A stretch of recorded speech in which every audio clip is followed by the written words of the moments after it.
Lecture आपका record हो रहा है, आप यूट्यूब से देख सकते हैं बाद में। बस मुझे ये बताइए कि हमारी जो स्लाइड्स थी वो कहाँ तक हम आ गए थे। जी, slide number I guess 200 slides हम कंप्लीट कर चुके थे मेरे ख्याल।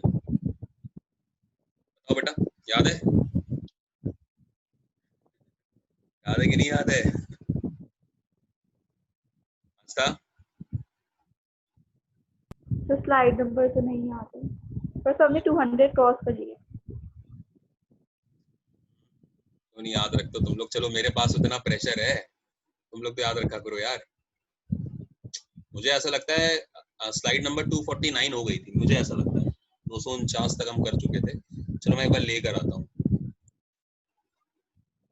हाँ, ये हो गया था, याद है? Yes sir. इंक्रीजेस डिक्रीजेस, है ना? क्रॉस सेक्शनल एरिया पे बात कर रहे थे लास्ट टाइम पे। इवन ये तो हो ही गया था, इसके आगे भी बहुत सारी चीजें हो गई थी मेरे ख्याल। देखते हैं, ये भी मैं आपको बता दिया था रेसिस्टिविटी क्या होती है। इवन ये न्यूमेरिकल भी सॉल्व करवाया था मैंने। ये भी न्यूमेरिकल मैं आखिरी में जाते जाते आपको ये भी न्यूमेरिकल करा के गया। ठीक है, 86.6 ओम्स याद है इसका आंसर आया था। क्वेश्चन नंबर 17 से हमें करना है मेरे ख्याल। ये 17 भी बता दिया था, थिकर थिन वाला।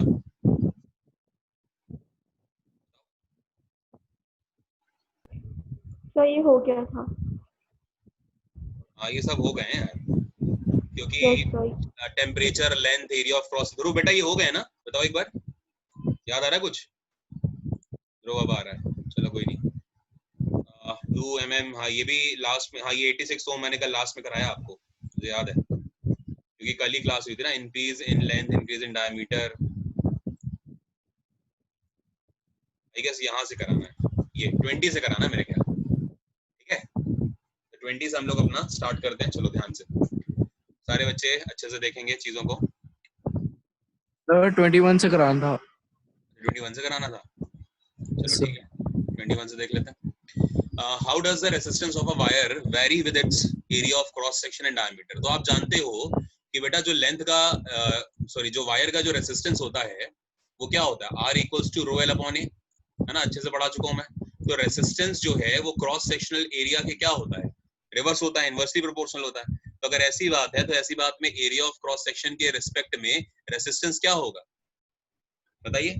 अगर क्रॉस सेक्शन एरिया बढ़ता है तो रेसिस्टेंस कम हो जाएगा, और अगर एरिया कम होता है तो रेसिस्टेंस बढ़ जाएगा। यही होगा। तो देख लो, when the resistance of a wire is varied, the area of cross section increases, thereby reducing the resistance. अगर रेसिस्टेंस कम करते हो, रिड्यूस करते हो, तो एरिया ऑफ क्रॉस सेक्शन क्या हो जाएगा? इंक्रीज हो जाएगा। This you know very well. Diameter के ऊपर अगर बात करें तो डायमीटर बेटा यहाँ पर है, देखो डायमीटर की बात ये है। तो एरिया या फिर डायमीटर दोनों में अगर बात करी जाए तो एक तरह से क्या होगा? एक तरह से रिवर्स रिलेशन ही होगा, बिकॉज डायमीटर से ही तो एरिया बना है। पाई डी स्क्वायर अपॉन 4 को ही तो आप एरिया बोलते हो। तो पाई डी स्क्वायर अपॉन 4 में डायमीटर का टर्म है पहले। तो जो प्रॉपर्टी एरिया और रेसिस्टेंस की है वही तो प्रॉपर्टी रेसिस्टेंस और डायमीटर की होगी। बिकॉज आप इसको ऐसे नहीं लिख सकते भाई, जब R equals to rho L upon A है फॉर्मूला, तो रो एल अपॉन ए की जगह आप ये लिख दो। ये देखो, पाई डी स्क्वायर अपॉन में 4, तो ये अपॉन वाला 4 ऊपर आ जाएगा, तो ये फॉर्मूला क्या बन जाएगा? फॉर्मूला बन जाएगा 4 रो L upon pi D square. तो पाई तो कांस्टेंट है, छोड़ दो, लेकिन रेसिस्टेंस और डायमीटर में देखो क्या है, रिवर्स रिलेशन है अभी भी कि नहीं? बताइए। Yes sir. तो अगर डायमीटर बढ़ा तो रेसिस्टेंस अपने आप कम हो जाएगा ना बेटा। तो वही चीज लिखी हुई है, the diameter of the material increased, thereby reducing the resistance.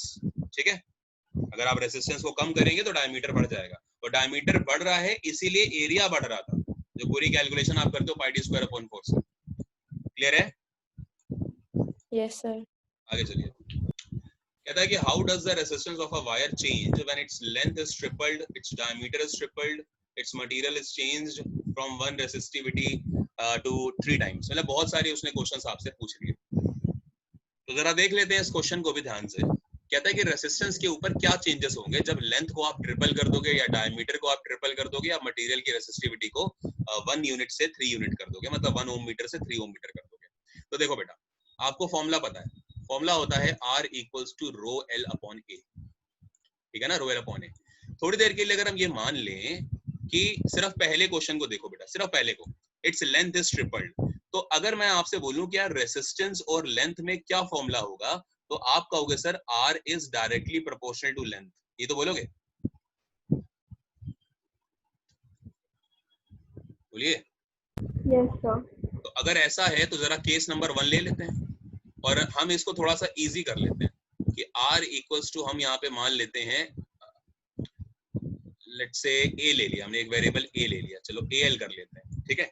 A यहाँ पे वेरिएबल है, सॉरी A यहाँ पे कांस्टेंट है, ठीक है, A stands for a constant, बस आप ये समझ लो कि ये कांस्टेंट है। तो R इक्वल्स टू AL हमने मान लिया यहाँ से। तो जब आप एक पहले केस की बात करोगे तो पहले केस में क्या बन जाएगा, R1 equals to A times L1, ठीक है, ये पहला केस। अच्छा A कांस्टेंट है, तो कांस्टेंट तो हमेशा कांस्टेंट है, चेंज थोड़ी हो जाएगा, तो इसलिए हमने उसको A ले रखा। और केस 2 के लिए भी क्या बनेगा, A टाइम्स L2। ये बात समझ में आ रही है, ये क्वेश्चन नंबर 1, ये क्वेश्चन नंबर 2, और दोनों को कर दो डिवाइड, तो ये बनेगा पूरा। बोलो यहाँ तक ठीक है। आप चाहो तो आप पूरे फॉर्मूले से भी उठा सकते हो, लेकिन पूरे फॉर्मूले से उठाने का क्या ही मतलब है यार, है ना।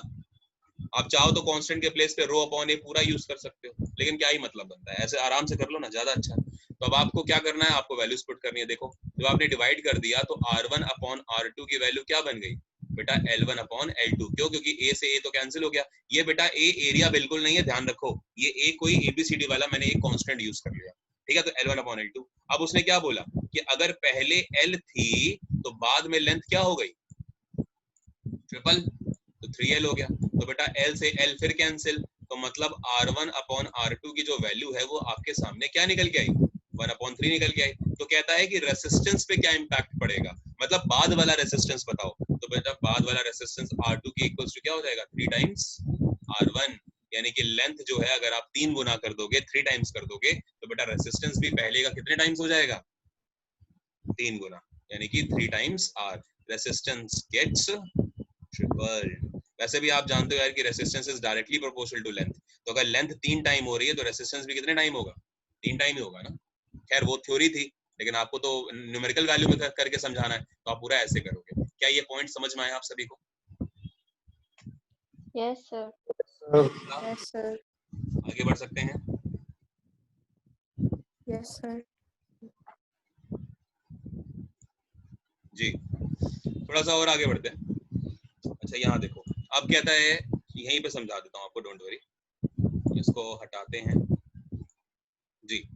अब उसने आपसे बोला है कि डायमीटर के ऊपर क्या इंपैक्ट पड़ेगा, तो अब जरा ध्यान समझो डायमीटर के ऊपर। आप जानते हो कि जो फॉर्मूला था वो क्या था, R equals to rho L upon A, ठीक है।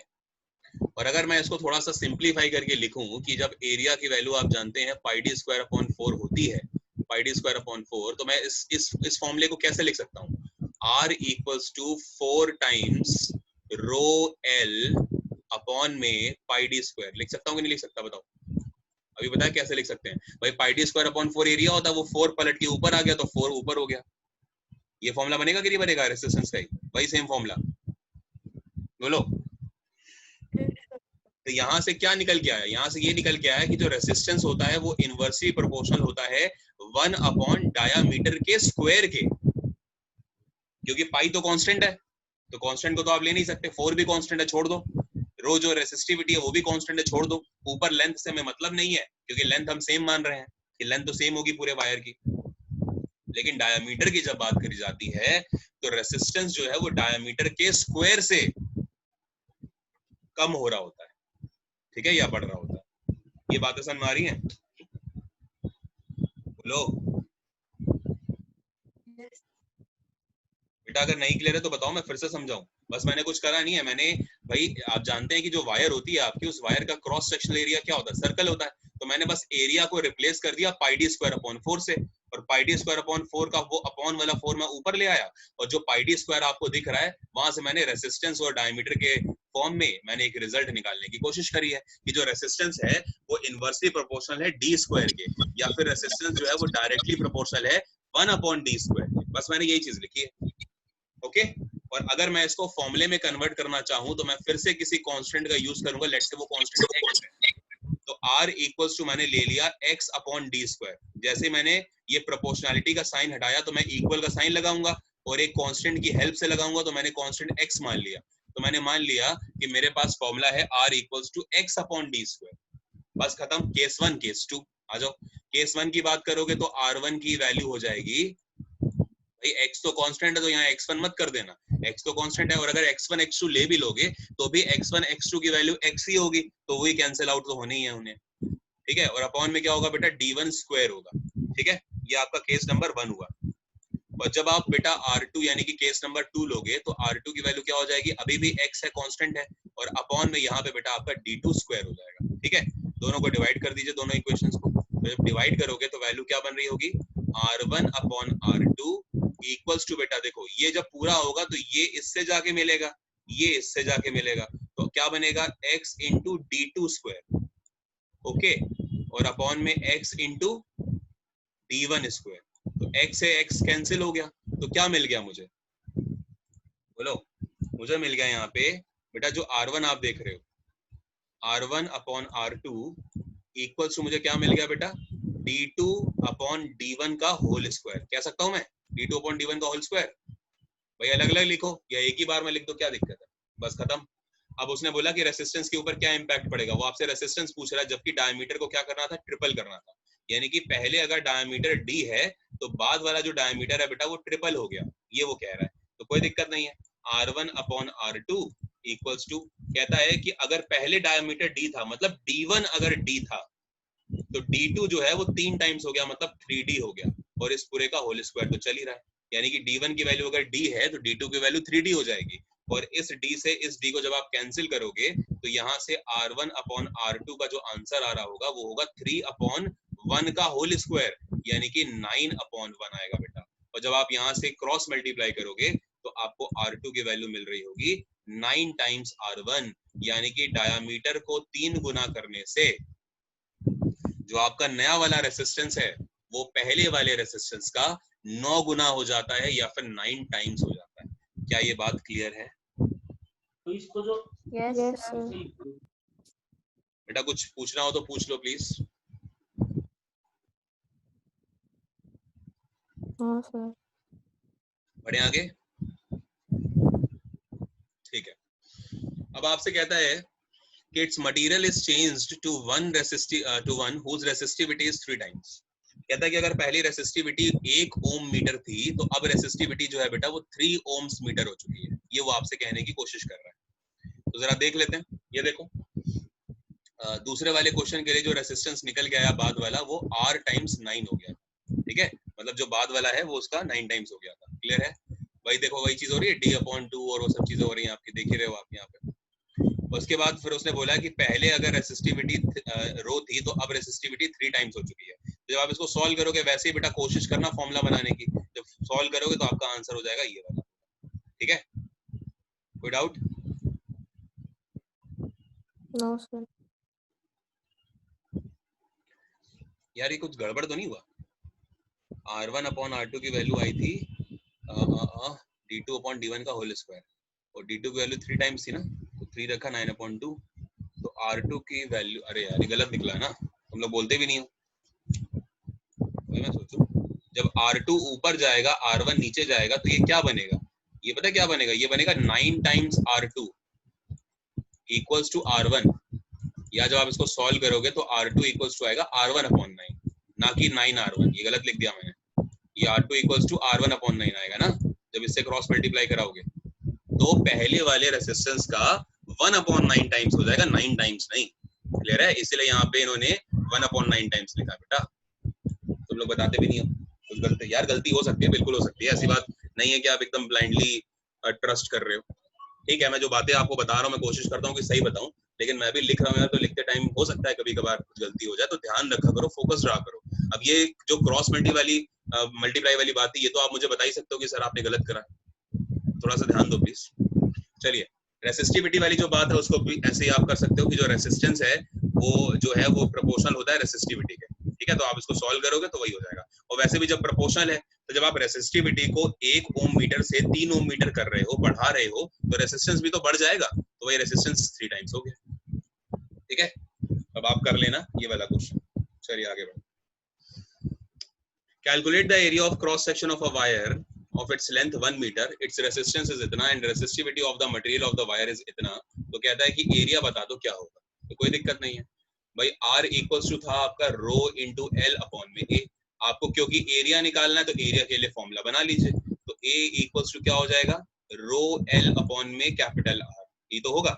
बस वैल्यूज पुट करिए। रो का मतलब रेसिस्टिविटी, रेसिस्टिविटी कितनी है 1.84 into 10 raise to the power -6 ohms into metre.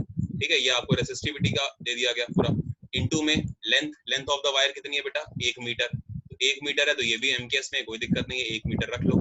और रेसिस्टेंस कितना है 23 ओम, तो 23 रख लो। अब जब आप इस पूरे को सॉल्व करोगे तो आपका आंसर आ रहा होगा 8 इंटू 10 की पावर -8 मीटर स्क्वायर। अगर आप ये नहीं कर पा रहे तो मैं एक बार आपको सॉल्व करा देता हूँ इस वाले क्वेश्चन को। देखो 1.84 को बेटा ऐसे ही रखो, ओके, अपॉन में जो आपको 23 दिख रहा है उसको भी ऐसे ही रखो आप, ओके, और क्या करो इंटू 10 की पावर जो -6 है उसको भी ऐसे रखो। जब आप यहाँ से ये हटाओगे डेसिमल तो नीचे बेटा 2 जीरो पड़ेंगे, है ना, नीचे क्या पड़ेंगे 2 जीरो। तो अब आप क्या कर सकते हो 184 अपॉन में 2300 है, आप बेटा इसको अभी भी 23 अज्यूम करो और इंटू में इसको कर दो 10 की पावर 2 और ऊपर भी 10 की पावर -6 तो चल ही रहे थे। अब देखो क्या करो, ये 10 की पावर 2 जब ऊपर आएगी तो ये क्या बन जाएगी 184 अपॉन में 23 और इंटू में बेटा ये हो जाएगा 10 की पावर -8। ये तो चीजें होंगी, बोलिए। अब जब आप 23 से 184 को कैंसिल करोगे ना तो बेटा 23 का टेबल पढ़ो, 8 टाइम्स जाता है पूरा का पूरा, तो आंसर हो गया आपका 8 into 10 raise to the power -8। इतने क्या, इतने मीटर स्क्वायर। क्लियर है? Yes sir. एरिया है ना, तो एरिया मीटर स्क्वायर में होगा। ठीक है, थोड़ी सी कैलकुलेशन करनी पड़ेगी आपको। चलिए, डिफाइन द वर्ड रेसिस्टिविटी, या डिफाइन द टर्म रेसिस्टिविटी, और उसकी यूनिट भी आपको बतानी है। उसके बाद कहता है कि right an expression for the resistivity of a substance, give the meaning of each symbol. सब कुछ आपको बताना है पहले क्वेश्चन में। फिर दूसरा क्वेश्चन है state the SI unit of resistivity. आप जानते हैं क्या होता है, ओम्स इनटू मीटर, ये रेसिस्टिविटी की यूनिट होती है। Distinguish between resistance and resistivity. ठीक है, name two factors on which the resistivity of a substance depends and two factors on which it does not depend. ठीक है, the resistance of a metal wire is इतना इतना इतना, तो आपसे कहता है बताओ कि रेसिस्टिविटी कितनी होगी। तो सबसे पहले एक काम करते हैं, न्यूमेरिकल सॉल्व कर लेते हैं और फिर ये चारों के चारों क्वेश्चन कर लेंगे, बिकॉज ये तो थ्योरी है, न्यूमेरिकल पहले इंपॉर्टेंट है, तो न्यूमेरिकल पहले कर लो। देखो कहता है कि the resistance of a material wire of length 1 metre is इतना, यानी कि आपको ये लेंथ पता है, ये आपको रेजिस्टेंस पता है, और एट 20 डिग्री सेल्सियस टेम्परेचर भी आपको पता है। लेकिन टेम्परेचर का कोई मतलब नहीं होता, टेम्परेचर सिर्फ आपको डराने के लिए दिया जाता है, बिकॉज टेम्परेचर का कहीं पे भी इसमें फॉर्मूले में हम यूज नहीं करते। हालांकि टेम्परेचर पे रेजिस्टेंस डिपेंड जरूर करता है। और उसने बोला कि diameter of the wire is 0.3 mm, mm नहीं है mm है, mm है ये बेटा, ठीक है mm। What will be the resistivity of the metal at that temperature. तो देखिए जब R इक्वल्स टू था रो एल अपॉन ए, तो आपसे कहता है कि रेसिस्टिविटी क्या होगी, रेसिस्टिविटी बताओ उस टेम्परेचर के ऊपर, मतलब रो पूछ रहा है आपसे। तो बेटा रो के लिए फॉर्मूला निकाल लो। रो के लिए फॉर्मूला क्या होगा आर ए अपॉन में एल, ये तो फॉर्मूला बनेगा रो के लिए यहीं से, तो ये फॉर्मूला बन गया। अब देखो रेसिस्टेंस आप जानते हो, रेसिस्टेंस कितना था 26 ओम्स था, रख लो 26 ओम्स, ठीक है, इनटू बेटा आपको डायामीटर पता है वायर का 0.3 mm, डायामीटर पता है, तो डायामीटर को आपको एरिया निकालना पड़ेगा डायामीटर के टर्म्स में। तो एरिया क्या होता है, एरिया होता है पाई डी स्क्वायर अपॉन 4, तो ये पाई डी स्क्वायर अपॉन 4 आपको ये एरिया के टर्म पे रखना पड़ेगा, यहाँ पे पूरे एरिया की जगह। तो पाई रख लो, पहले तो पाई रख दिया, इंटू में डी स्क्वायर अपॉन 4, तो बेटा डी कितना है, डी है 0.3, लेकिन क्योंकि ये mm में है तो आपको इसको 10 की पावर -3 और देकर मीटर में कन्वर्ट करना पड़ेगा, और फिर उस पूरे का स्क्वायर भी करना पड़ेगा, क्योंकि पाई डी स्क्वायर होता है, और फिर अपॉन में 4 भी करना पड़ेगा, ठीक है। और इनटू में बेटा एल है, एल कितनी थी, एल थी 1 मीटर, तो नीचे में 1 आएगा। क्या ये पूरा एक्सप्रेशन आपको समझ में आया कि कैसे लिखा गया? Yes sir. तो पाई की वैल्यू आप जानते हैं कितनी होती है बेटा, लगभग 3.14 या फिर 22/7 होती है। बस ये सब रखो यहाँ पे, उसका आप सॉल्व करोगे, आपको आपका आंसर मिल जाएगा, ठीक है, कर लेंगे। अब यार कैलकुलेशंस तो आपको करनी पड़ेगी ना, उम्मीद करता हूँ मैं कैलकुलेशन तो यार अब आपको नहीं बता रहा मैं, ठीक है। हाँ, कोई क्वेश्चन सॉल्व करते समय अगर आपको कोई प्रॉब्लम होती है कि सर ये पर्टिकुलर क्वेश्चन की जो वैल्यूज है वो नहीं समझ में आ रही, कैलकुलेशन में प्रॉब्लम हो रही है, वो आप मेरे से पूछ लें, ठीक है, ओके। Yes sir. रेसिस्टिविटी को डिफाइन करना था, तो ऑफ कोर्स ये फॉर्मूला भी मैंने आपको पढ़ाया। ये फॉर्मूला आया कहाँ से? ये फॉर्मूला यहीं से तो निकला, R = रो एल अपॉन ए से। बस रो के लिए फॉर्मूला बना दो, मैथ्स में पढ़ते हो फॉर्मूला पढ़ाना, आपने क्लास 6 में पढ़ा था, तो बस बना दिया, खत्म। जहाँ पे अब उसने बोला था कि टर्म्स को भी डिफाइन करो, तो टर्म्स में R क्या है बेटा? रेसिस्टेंस है कंडक्टर का। A क्या है? एक A जो है वो आपका क्रॉस सेक्शनल एरिया है, और L क्या है बेटा? यहाँ पे लेंथ ऑफ द कंडक्टर है। और SI यूनिट आपसे पूछेगा तो SI यूनिट मैं पहले ही बता चुका हूँ, ओम इनटू मीटर होती है। आगे अब उसने बोला आपसे कि रेसिस्टेंस और रेसिस्टिविटी में आखिरकार डिफरेंशिएशन करो। ये क्वेश्चन बेटा आपके बोर्ड में 2 मार्क्स में पूछा गया क्वेश्चन है, तो मैंने यहाँ पे 3 डिफरेंसेस आपके सामने पुट करे, ठीक है? तो देख लीजिए, रेसिस्टेंस जो होता है बेटा वो किसी कंडक्टर की प्रॉपर्टी होती है, कंडक्टर की प्रॉपर्टी होती है रेसिस्टेंस, कि कंडक्टर कैसा है। लेकिन रेसिस्टिविटी जो है वो कंडक्टर के मटेरियल की प्रॉपर्टी होती है, ठीक है? कि कौन सा मटेरियल यूज हुआ है, लाइक कॉपर का यूज हुआ है, सिल्वर का यूज हुआ है, तो वो सब चीजें, ठीक है? तो resistivity is a property of the material use in the conductor. तो कंडक्टर के मटेरियल की प्रॉपर्टी जो है वो रेसिस्टिविटी है, लेकिन कंडक्टर की जो प्रॉपर्टी है बेटा वो रेसिस्टेंस है। मतलब कि अगर किसी कंडक्टर में ज्यादा करंट फ्लो हो रहा है तो मैं क्या बोलूंगा कि यार कंडक्टर का रेसिस्टेंस कम है। अगर किसी कंडक्टर में कम जो है करंट फ्लो हो रहा है तो मैं बोलूंगा यार कि उस कंडक्टर का रेसिस्टेंस ज्यादा है, अभी तो करंट कम फ्लो कर रहा है। लेकिन जब मैं रेसिस्टिविटी की बात करूंगा तो मैं फिर अब कंडक्टर के मटेरियल की बात करने लगूंगा कि यार अगर सिल्वर है तो सिल्वर में जो रेसिस्टिविटी होगी सिल्वर की वो कम होगी, ठीक है? और अगर हम बात करें कि कॉपर है तो कॉपर की रेसिस्टिविटी ज्यादा होगी, बिकॉज सिल्वर में बड़े आराम से करंट फ्लो हो जाता है और कॉपर में कम होता है। तो चीजें क्लियर हो रही है? दोनों में फर्क क्या है? Yes, sir. In a conductor, resistance is defined as the opposing force to the flow of current. यानी कि जो करंट को अपोज करे उस फोर्स को रेसिस्टेंस बोला जा रहा है, जबकि रेसिस्टिविटी क्या है? एक अपोजिंग फोर्स है to the flow of electric current in a rod such that the length of the rod is 1 meter and cross sectional area of the rod is 1 meter square. कुछ नहीं है, बस 1 ओम metre को define करने की बात करी गई है। और 1 ओम मीटर को कैसे डिफाइन करोगे? देखो अभी फॉर्मूला पढ़ा आपने, R इक्वल्स टू था रो एल अपॉन ए। तो जब आप इसको रो के लिए फॉर्मूला बनाओगे बेटा तो रो के लिए फॉर्मूला क्या बनेगा आपका? It's R A upon L, ये तो बनेगा। तो अब आप देखो जरा, तो यहाँ पर क्या बोल सकते हैं कि जब 1 मीटर अगर वायर की लेंथ है, जतन हमेशा देर से ही आता है, 1 मीटर अगर वायर की लेंथ है और क्रॉस सेक्शनल एरिया भी अगर 1 मीटर स्क्वायर है और अगर उनमें 1 ओम का रेसिस्टेंस है, तो ऐसी कंडीशन में जो रेसिस्टिविटी होगी वो क्या हो जाएगी? वो 1 ओम मीटर हो जाएगी। बस उसी को डिफाइन कर रहा है टेक्निकल टर्म्स में, ठीक है? Cross sectional area 1 metre square rod का, 1 मीटर जो है वो लेंथ होगी, बस उसी को डिफाइन कर रहा है। ओके, और उसके बाद ये आपको याद ही कर लेने सारे के सारे डिफरेंसेस, क्योंकि डिफरेंसेस आते हैं। अगला देख लो, एक वो पैरामीटर्स जिनमें ये डिपेंड नहीं करती है उसकी अगर बात करी जाए तो parameters such as length, nature of the material used in a conductor and thickness of the conductor determine the resistance. thickness के ऊपर हमने क्वेश्चन भी करे बेटा कि कब वो थिक होगा तो क्या होगा, जब थिन होगा तो क्या होगा, ये सारी बातें मैं आपको समझा चुका हूँ। और लेकिन जब हम इसकी बात करेंगे तो parameter such as length and thickness do not determine the resistivity of the conductor. यानी कि लेंथ कैसी भी हो जाए, थिकनेस कैसी भी हो जाए बेटा, उससे मतलब नहीं है। क्या क्यों मतलब नहीं है? कि अगर कॉपर की मान के चलो कि रेसिस्टिविटी लेट से 0.20 ओम्स इनटू मीटर है, तो बेटा ये कॉपर के मटेरियल की रेसिस्टिविटी है। तो अगर लेंथ कभी कॉपर के वायर की अगर 5 मीटर है तो भी उसकी रेसिस्टिविटी यही होगी, और अगर लेंथ जो है कॉपर के वायर की अगर वो 50 मीटर है तो भी उसकी रेसिस्टिविटी क्या होगी? यही होगी, क्योंकि रेसिस्टिविटी मटेरियल की होती है, कंडक्टर की नहीं होती है। तो चाहे 5 मीटर का छोटा तार लो, उसकी रेसिस्टिविटी भी 0.20 ओम्स इनटू मीटर, और अगर आप 50 मीटर या 1 किलोमीटर लंबा तार भी ले लो तो भी मटेरियल तो कॉपर ही है ना बेटा। तो अगर मटेरियल कॉपर है तो उसकी रेसिस्टिविटी वही रहने वाली है। तो इसीलिए बोला गया कि लेंथ और थिकनेस इन सभी के ऊपर रेसिस्टिविटी डिपेंड नहीं करती। क्लियर हो रहा है? Yes, sir. आगे बढ़ सकते हैं? Yes, sir. चलिए, तो ये न्यूमेरिकल था, ये तो मैंने आपको समझा ही दिया है। Nature of the material and temperature of material determine the resistivity of a substance. तो रेसिस्टिविटी डिपेंड करता है किस पे?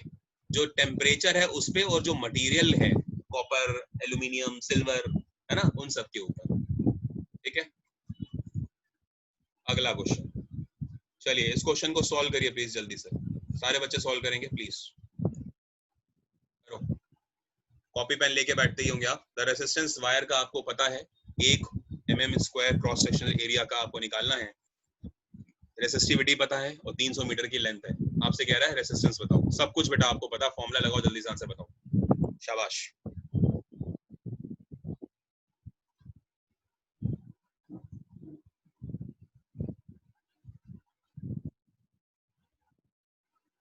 कौन कौन सॉल्व कर रहा है?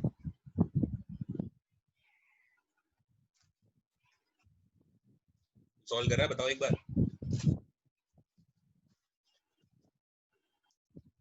कोई भी नहीं बोलता। 10th के बच्चे बिल्कुल भी इंटरेक्टिव नहीं है, बिल्कुल भी नहीं है। हाँ स्मृति बेटा बताओ।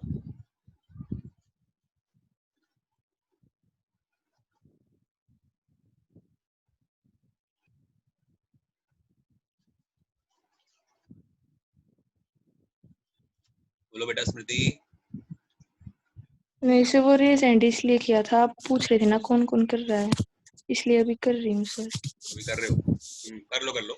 ये मैं इसलिए चाहता हूँ ताकि आप कैलकुलेशन में अगर फंसो तो मेरे से पूछ लो ना कि ये कैसे सॉल्व होगा, वरना इतने सारे न्यूमेरिकल तो मैंने ही आपको लगवाए हैं सारे।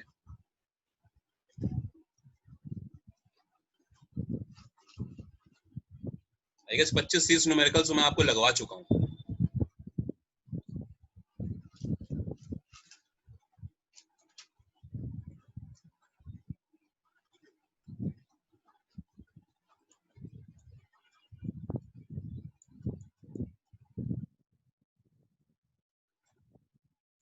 रो की वैल्यू कितनी है? 1.0 इंटू 10 की पावर -7, यहाँ रख दो रो की जगह। एल की वैल्यू क्या गिवन है? 300 मीटर, यहाँ रख दो। और एरिया बेटा उसने आपको खुद ही एरिया दे दिया पूरा कि इतने mm स्क्वायर है, तो डायमीटर का तो कोई बात ही नहीं है, तो खत्म बात। लेकिन एक चीज क्या ध्यान देनी है बेटा, mm स्क्वायर में, जबकि एरिया होता है मीटर स्क्वायर में। तो जरा देखो, एक mm को जब मीटर में कन्वर्ट करोगे तो 10 की पावर -3 उसके लिए यूज करोगे, ठीक है।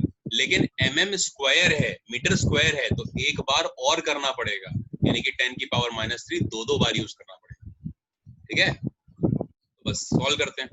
अब देखो बेटा, ये ऊपर क्या है? ऊपर 1 है, तो ये 1.0 का मतलब 1 ही होता है, छोड़ दो इसको, कोई दिक्कत नहीं है। ये ऊपर आपको दिख रहा है 2 0, ये 10 की पावर -7। तो आप एक काम करो, 10 की पावर -7 इंटू में 300 को ब्रेक कर लो, तो 300 को लिख लो 3, और जो 100 था उसको 10 की पावर 2 में लिख लो। अपॉन देखो, बेस से में पावर से ऐड हो जाएंगी, 10 की पावर -6। अब ये पूरा ऊपर ले आओ, तो ऊपर जो जब आप सॉल्व करोगे देखो 10 की पावर -7 और 10 का स्क्वायर है, तो ये मिलके आपको कर देगा 10 की पावर -5 कर देगा ये, ठीक है ऊपर। और ये ऊपर जब आएगा तो ये 10 की पावर 6 हो जाएगी, ये वाला जब टर्म ऊपर आएगा, और 3 तो ऊपर था ही था। अब देखो 10 की पावर -5, 10 की पावर 6, मतलब सॉल्व होके 10 बचा, तो 3 इंटू 10 का मतलब 30 ओम्स। ठीक है, आंसर इज 30 ओम्स। कर लोगे अब? Yes sir. आगे देखो, when the diameter of a wire is doubled the resistance becomes। अब बताओ, डायमीटर के रिस्पॉन्स में रेसिस्टेंस बेटा स्क्वायर में चलता है, और वो भी 1 में चलता है। जैसे अभी देखो पिछले वाले क्वेश्चन में बेटा, अगर आपको याद हो तो डायमीटर 3 टाइम्स करा गया था, तो रेसिस्टेंस आपका निकला था 1/9, जिसको मैंने 9 टाइम्स लिख दिया था, है ना, जबकि रेसिस्टेंस था क्या? 1/9, क्योंकि 3 का स्क्वायर करोगे तो 9 आएगा, और उसको पलटा के लिख दो। ऐसे यहाँ पे डायमीटर क्या हो रहा है? 2 टाइम्स हो रहा है, तो मतलब 2 टाइम्स होने का मतलब क्या हो गया? 2 का स्क्वायर करो 4 हो गया, और आप अपॉन करके लिख दो, यानी कि 1/4 आपका आंसर होगा, खत्म। 1/4 होगा। कर लेंगे? करने का तरीका वही है बेटा, जैसे पहले करोगे आप। आगे, if the resistance of a certain copper wire is 1 ohms then the resistance of a similar nichrome wire will be about, ठीक है। अब आपसे कहता है कि अगर एक कॉपर के वायर का रेसिस्टेंस अगर 1 ओम है, तो आपको ये पूछ रहा है कि resistance of a similar nichrome wire का क्या हो जाएगा, ये आपसे पूछ रहा है, ठीक है। तो अब आपको अगर ये चीज पता है कि कैसे इसका आंसर करना है, तो वो तब आप अपना आंसर कर पाओगे। देखो, resistance of a nichrome wire is 60 ohms when the resistance of a copper wire is 1 ohm, ठीक है। यहाँ पे कुछ दे नहीं रखा है इन्होंने, चलो कोई नहीं। आपको मैं एक चीज बताता हूँ, नाइक्रोम के वायर की जो रेसिस्टिविटी होती है ना, वो कॉपर के वायर की रेसिस्टिविटी का 60 टाइम्स होता है। कितना टाइम्स होती है? 60 टाइम्स। ये चीज आप ध्यान रख लें, क्योंकि यहाँ पे कहीं मेंशन नहीं है, तो मैं आपको पहले बताना चाहता हूँ। कि नाइक्रोम के वायर की जो रेसिस्टिविटी है वो कॉपर के वायर की रेसिस्टिविटी के 60 टाइम्स होती है। तो रेसिस्टिविटी और रेसिस्टेंस जो होता है बेटा वो एक दूसरे के प्रोपोर्शनल होते हैं, जानते हो आप। तो यानी कि जो रेसिस्टेंस इसका होगा वो रेसिस्टिविटी पे डिपेंड करेगा। तो क्योंकि 60 टाइम्स होता है ये एक फैक्ट है, तो फैक्ट के बेसिस पे यहाँ पे आपका आंसर होगा 60 ओम्स। ठीक है, यहाँ कोई कैलकुलेशन नहीं होगी। क्लियर हो रहा है? Yes sir. अब देखो नाइक्रोम के वायर क्यों नहीं यूज करेंगे, क्योंकि नाइक्रोम के वायर का जो रेसिस्टेंस वो 60 ओम्स है, मतलब वो करंट को तो मार ही डालेगा। और कॉपर के वायर का कितना है, 1 ओम है। तो कॉपर की वायर चलो फिर ठीक है, इसलिए आप कॉपर की वायर का यूज करते हैं। If the diameter of the resistance wire is halved, then the resistance becomes, अब देखो क्या कर रहा है बेटा, हाफ कर। देखो इसको पहले समझो, पहले वाले में उसने जब 2 टाइम्स करा था तो फिर क्या हुआ था आपका, 2 का स्क्वायर आपने करा 4 और फिर 4 को आपने पलटा दिया 1/4, ये आपका आंसर निकला था पिछले वाले क्वेश्चन में। अब आपसे क्या कह रहा है, अब आपसे कह रहा है 1/2 टाइम्स कर दिया, तो 1/2 का आप क्या कर दो, स्क्वायर कर दो, तो 1/4 हो जाएगा, और बेटा पलटा दो इसको तो 4 हो जाएगा। यानी कि आंसर क्या होगा आपका 4 टाइम्स। ऑप्शन नंबर ए कर लेंगे। Yes sir. Yes sir. बेटा डाउट हो तो पूछते रहो साथ साथ में। 10th है, 10th में कोई भी गलती से भी रिस्क नहीं, जो चीज नहीं आ रही तुरंत पूछो, सर ये नहीं आया बताओ प्लीज। देखो हालांकि मैं आपको जब ये टॉपिक खत्म हो जाएगा आपका इलेक्ट्रिसिटी, तो इलेक्ट्रिसिटी का मैं आपको एक दिन आपका डाउट सेशन लूंगा लगभग 25 से 30 मिनट का, ठीक है, अगला टॉपिक पढ़ाने से पहले। तो उसमें आपको पूरा लगाना है, पूरा प्रैक्टिस करनी है, जो क्वेश्चंस नहीं आएंगे वो मैं आपको फिर से समझाऊंगा, ठीक है, और उसके बाद फिर हम नेक्स्ट टॉपिक स्टार्ट करेंगे। चलिए, the resistivity of a certain material is 0.6 ohms into meter, the material is most likely to be।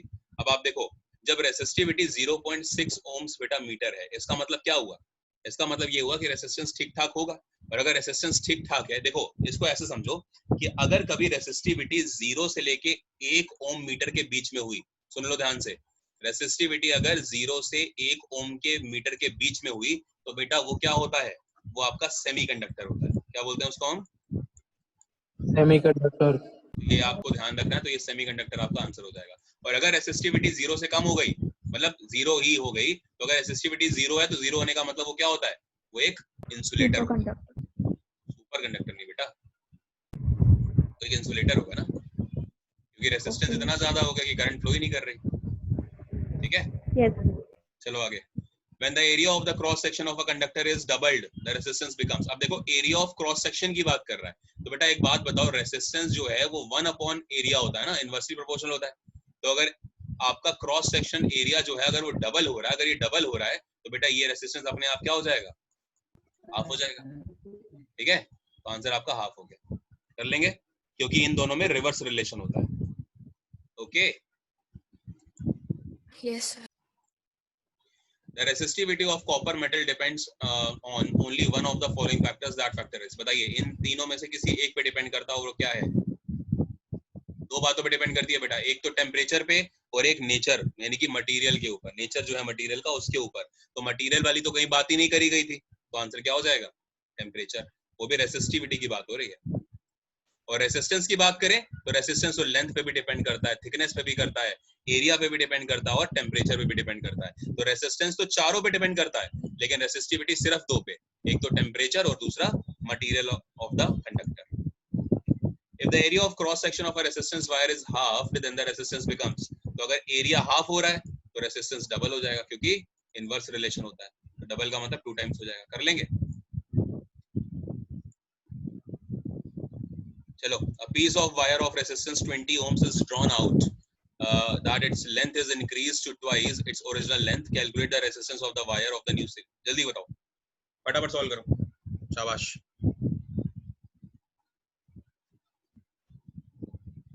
नहीं दिख रहा ना आपको, अब दिखेगा ही नहीं। चलो जल्दी सॉल्व करो, और आंसर जिसका आएगा वो मुझे दिखाएगा। चलो जल्दी बताओ, क्योंकि बताओगे ना आप लोग, कुछ नहीं दिख रहा आप लोग को। चलो सॉल्व करो जल्दी से।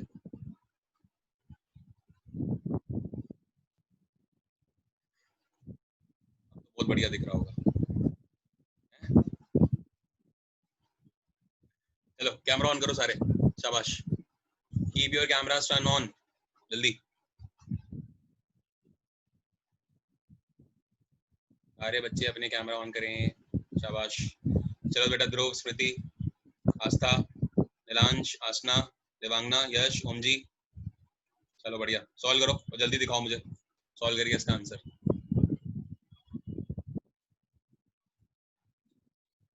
ध्रुव ने नहीं करा, ध्रुव कैमरा ऑन करो बेटा। नीलांश, देवांगना, यश कैमरा ऑन करिए।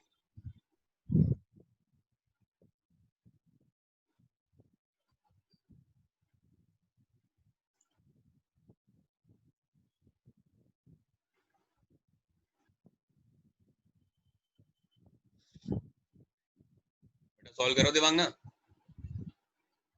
जल्दी। जतिन कहाँ चला गया? जतिन आते हैं जाने के लिए।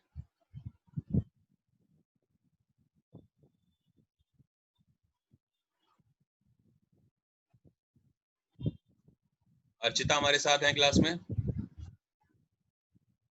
Yes sir. ठीक है बेटा, सॉल्व कर रहे हो, करो। एक आध क्वेश्चन आप लोगों को भी लगाना आना चाहिए ना कि कैसे क्या सॉल्व होगा, सब हम थोड़ी बताएंगे। कंसेप्ट करा दिया आपको कि अब अच्छे से कर सकते हो आप जी। तब तक हम खाएंगे चिप्स।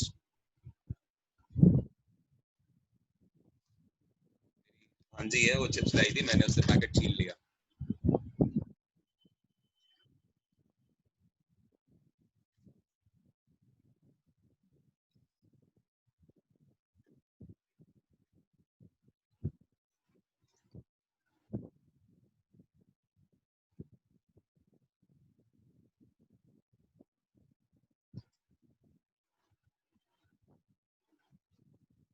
ओम जी आंसर। Sir, 40 ohm. देखते हैं। यश आंसर बेटा।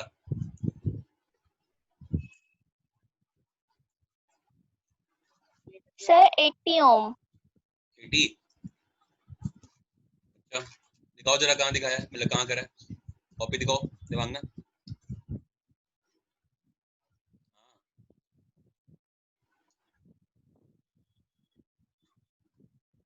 स्क्रीनशॉट भेजो ना, फोटो खींच के तुरंत ग्रुप पे भेजो देवांगना फटाफट।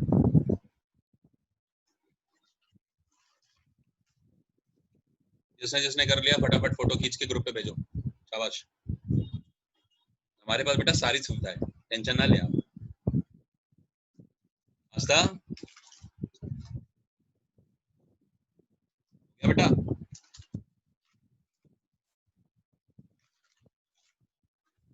माइक ऑन कर लें फिर बोलें।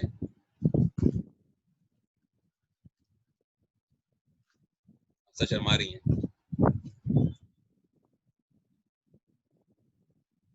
स्मृति हाँ बेटा answer.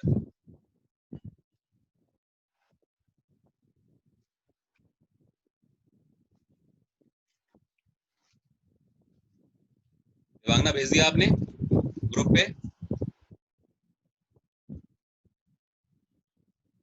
Sir just a minute, I am sending. Okay बेटा। ओम जी, अरे हम तो भेज भूल दिया। गए थे। अच्छा आपने भेज दिया? अरे हम तो भूल गए थे, हम ओम साहब को पढ़ा रहे हैं, आप इनको लॉ दिए थे। आपका नाम भी ओम है, क्या बात है, गुड। 40 ओम्स आया, ये ओम जी का है। बाकी प्राणी जल्दी जल्दी अपना सोल्यूशन भेजें ग्रुप के ऊपर फटाफट।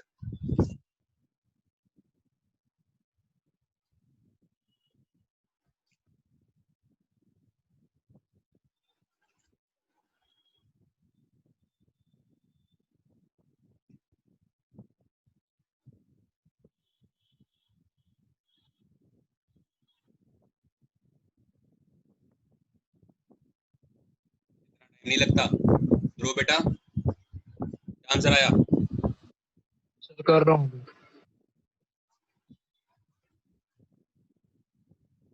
ओके कीजिए। नहीं कितनों कितनों को तो मैसेज आ रखे हैं ग्रुप पे। चलो देवांगना भेजा नहीं आपने अभी तक? 1 मिनट हो गया बेटा। हाँ sir, it's not clear, I am just trying. Why? You said that the answer is 80 ohms. अरे sir, answer is 80 ohms but camera is that is why.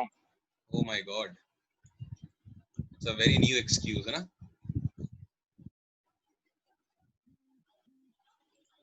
Just send me ना, just send me, don't worry. आस्था, बेटा बोल लो, मौन व्रत रख लिया आपने तो? क्या आंसर आया? चलो क्या पहले कैमरा अनम्यूट करो, बात करो पहले, क्या आंसर आया बताओ?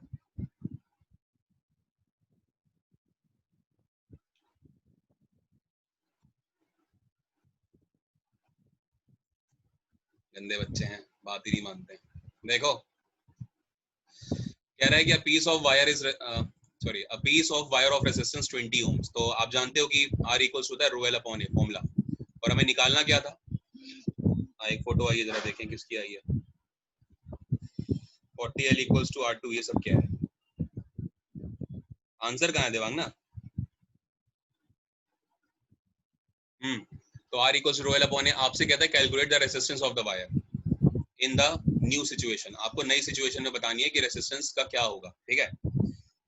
तो कोई दिक्कत नहीं है, आप यहाँ पे फॉर्मूला बना लीजिए। तो बेटा R1 इक्वल्स टू हो जाएगा, रो को रो ही रखो क्योंकि मटेरियल सेम है बेटा, मटेरियल तो चेंज हो नहीं रहा, मटेरियल जब सेम है। ये अंजू बनवार जी, ये किसका है? ये कौन सा बच्चा है? अंजू बनवार,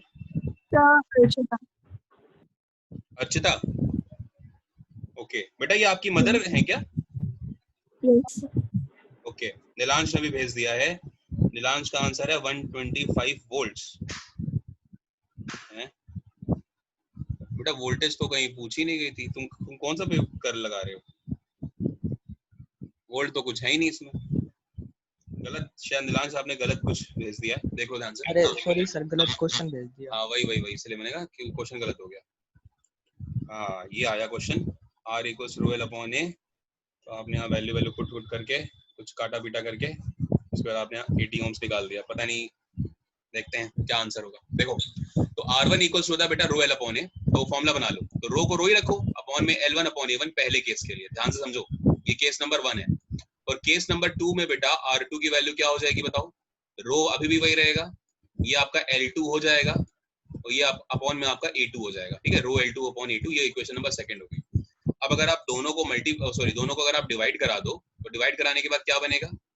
R1 upon R2 equals to इसका मल्टीप्लाई इसमें, इसका मल्टीप्लाई इसमें, ठीक है? तो क्या बन जाएगा बेटा? रो L1 A2, ये कल पढ़ा चुका हूं मैं आपको, अपॉन में रो टाइम्स L2 A1, ये तो बनेगा बेटा। रो से रो कैंसिल हो गया, रो से रो काट दो। तो आपका जो फॉर्मूला बना, मैं आपको यहाँ पे एक बार फॉर्मूला पूरा दिखा रहा हूँ लिख के कि एक्चुअली वो फॉर्मूला आपका बना क्या, ठीक है? ये सब हटाता हूँ मैं।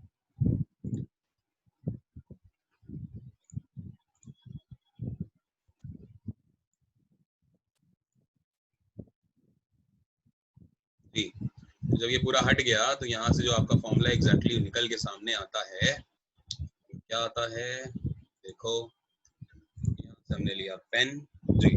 तो R1 अपॉन R2 की जो आपका आंसर बना, R1 upon R2 equals to आपका बन गया L1 A2 और अपॉन में L2 A1। प्लीज जो बच्चे ऐसे सॉल्व करेंगे उन्हीं को नंबर मिलेंगे, याद रखिएगा। जैसे नीलांश ने क्या करा, नीलांश ने सीधा वैल्यूज पुट कर दिया, वहां 2L कर दिया है ना, वो सब चीजें।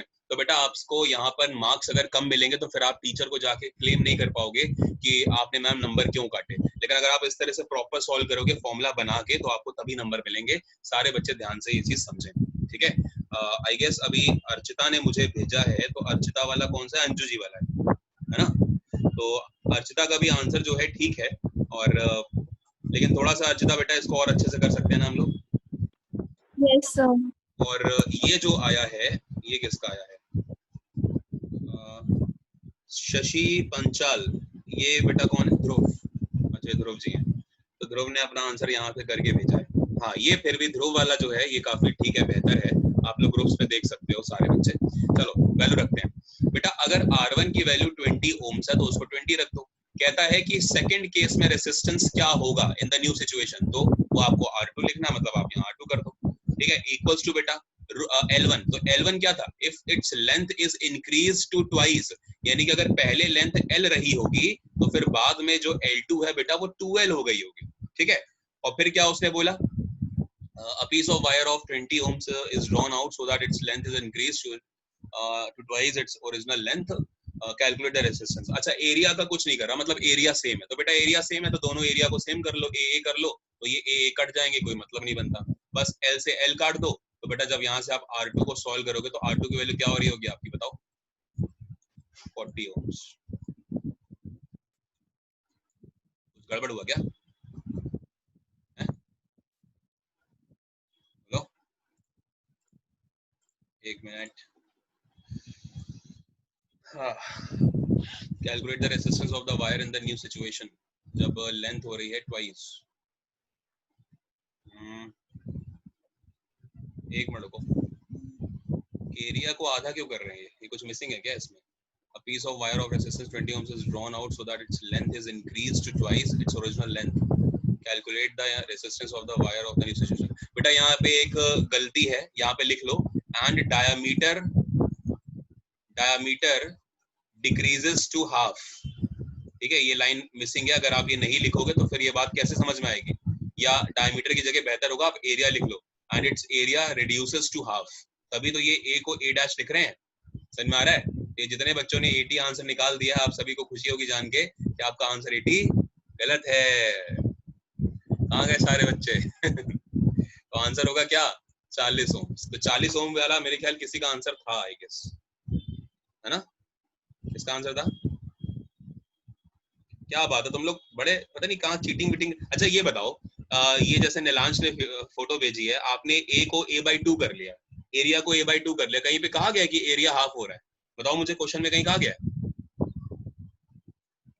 बोलिए बेटा, इंटरेक्ट करो सारे बच्चे। ध्रुव ने क्या काम करा है जरा आप देख लें, हम ध्रुव जी का भी। बहुत बढ़िया, ध्रुव का आंसर 40 ओम्स आ रहा है, ध्रुव का बिल्कुल ठीक है, 40 ओम्स ही आंसर आएगा। हाँ, उसके बाद ये जो है ये आया था इसकी तरफ से, क्लास 10 के नाम से कोई बच्चा सेफ है मेरे पास, पता नहीं कौन है। उसके बाद फिर ये 80 ओम्स आया अंजू बनवार जी का, यानी कि अंजू जी देवांगना बेटा आपकी मदर है ना, ये देवांगना जी का हो गया, तो बेटा आपका 80 ओम्स वो भी आंसर गलत है। अच्छा ये किसने लिखा है, ये अर्थियन, ये कौन है? अर्थियन के नाम से कौन है बेटा? सर ओम। ओम, हाँ जी, ओम जी का भी बिल्कुल ठीक है, ओम जी ने भी आंसर सही कहा। तो मतलब आंसर दो बच्चों के सही है, 40 ओम 40 ओम, एक है ओम जी का और एक है ध्रुव का। तो आप लोगों ने बस ये 80 ओम देखा और आप लोगों ने अपना आंसर कर दिया। और अच्छी बात होगी, देखो क्वेश्चन गलत हो गया, क्वेश्चन में ये चीज नहीं थी, है ना, कि डायमीटर हाफ हो रहा है, सॉरी एरिया हाफ हो रहा है, ये नहीं मेंशन था, तो तब भी आपने अपना एरिया हाफ करके आंसर निकाल दिया 80 ओम, जबकि गलत है। तो आंसर यहाँ पे क्या होगा, 40 ओम। ठीक है, चलो मैं उस चीज को लिख दूंगा कि एरिया जो है यहाँ पे आपका हाफ हो रहा है। क्या मेरा क्वेश्चन आपको समझ में आया? प्लीज बताइए। Yes sir. बेटा ध्रुव आपको तो आइडिया, आपने तो बिल्कुल सही करा है, तो मतलब इससे ये पता लगता है कि आप लोग सही से नहीं पढ़ रहे। गलत बात है, आस्था का तो अभी तक आंसर ही नहीं है। कहाँ पर है ये मैडम जी, बोल दें कुछ। Yes, sir. आंसर आया? Yes, sir. कितना आया, 40 की 60 की 80? 80. 80 आया। तो 80 तब आएगा ना जब एरिया जो है आपका हाफ हो रहा हो, उसके हिसाब से आपका आंसर 40 रहेगा। ठीक है, याद रखो। चलो आगे बढ़ते हैं। Okay, sir.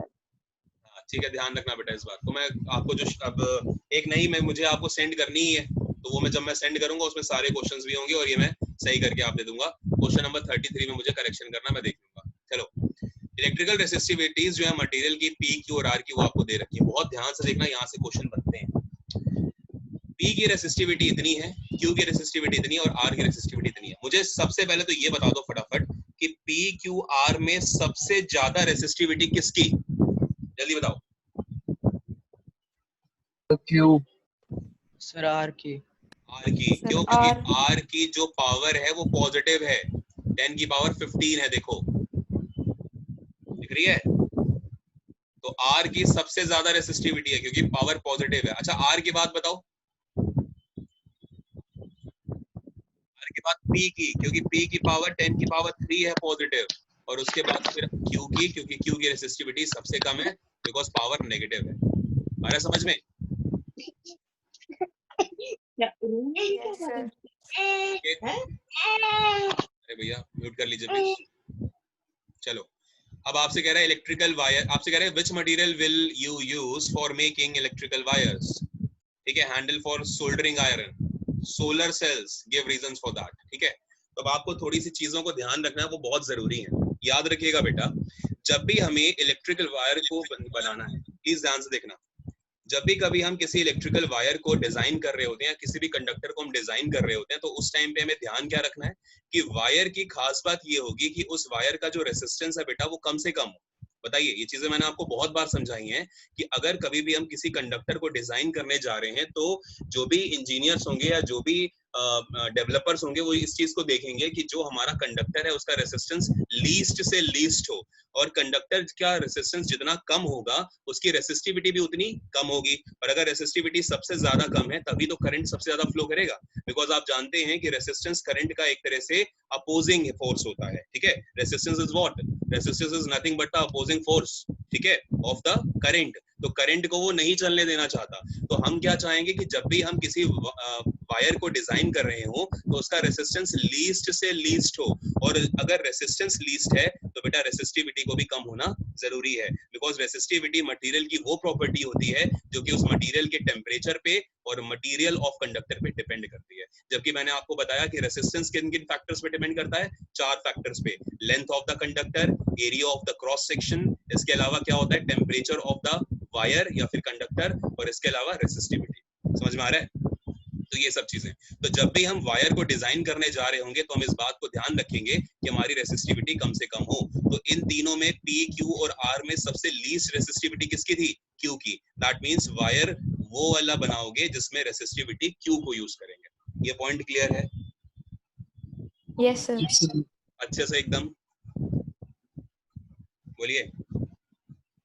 ठीक, अब हम बात करते हैं सोल्डरिंग की। तो याद रखिएगा सोल्डरिंग का मतलब होता है, जैसे आपने देखा होगा कई बार अगर हमें वेल्डिंग करानी होती है, वेल्डिंग कराते हैं या फिर टांका वगैरह लगाते हैं मेटल्स के ऊपर, तो बेटा दैट इज सोल्डरिंग। 2 वर्ड्स होते हैं, एक सोल्डरिंग और एक ब्रेजिंग, ये 2 वर्ड्स होते हैं। सोल्डरिंग की बात हो रही है, तो याद रखिएगा जब भी आप सोल्डरिंग में अगर कभी मान के चलिए वेल्डिंग वगैरह करा रहे हो, तो वेल्डिंग के थ्रू इतना ज्यादा टेम्परेचर हो जाता है कि बहुत ज्यादा हीट एनर्जी रिलीज हो रही होती है। तो ऐसे टाइम पे आपके मटेरियल के अंदर इतनी ताकत होनी चाहिए कि वेल्डिंग कराने के बाद कहीं वो मेल्ट ना हो जाए, और अगर मेल्ट नहीं हो रहा तो उसका रेसिस्टेंस बहुत हाई होना चाहिए, और अगर रेसिस्टेंस हाई है तो उसकी रेसिस्टिविटी भी बहुत ज्यादा हाई होनी चाहिए। दैट मींस P, Q और R में हम उस मटेरियल को प्रेफर करेंगे जिसकी जो रेसिस्टिविटी होगी वो सबसे ज्यादा होगी। तो सोल्डरिंग के लिए अगर कभी आपको मटेरियल यूज करना है तो आप कौन सा यूज करोगे? जिसकी रेसिस्टिविटी सबसे ज्यादा है। और बताइए सबसे ज्यादा किसकी रेसिस्टिविटी?